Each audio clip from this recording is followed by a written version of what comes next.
শেখ হাসিনা সহ 10 আসামিকে দেশে ফেরাতে এবার আন্তর্জাতিক পথে বড় পদক্ষেপ। ইন্টারপোলে রেড নোটিশের আবেদন, কিন্তু এই নোটিশ জারি হলে কি হবে? গ্রেপ্তার নিশ্চিত, নাকি শুরু হবে দীর্ঘ আইনি কূটনৈতিক প্রক্রিয়া? প্রিয় দর্শক, চলুন আজকের প্রতিবেদনে আমরা এর আদ্যপান্ত জেনে নিই।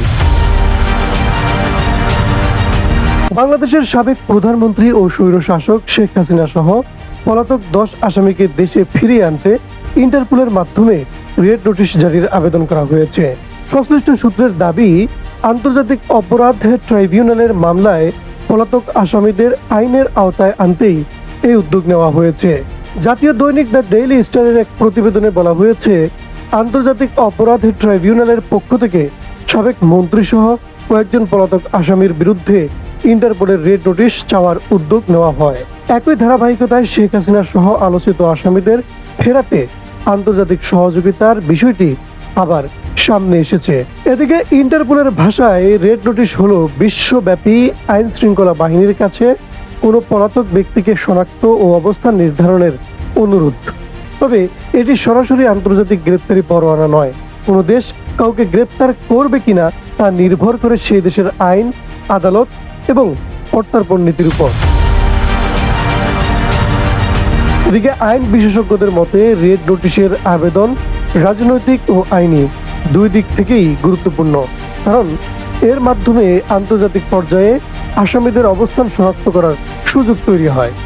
একই সঙ্গে সংশ্লিষ্ট দেশগুলোর সঙ্গে বাংলাদেশের কূটনৈতিক যোগাযোগ জোরদার করতে হয়। তবে রেড নোটিশ জারি হলেই আসামি দেশে ফেরত আসবেন এমন নিশ্চয়তা নেই।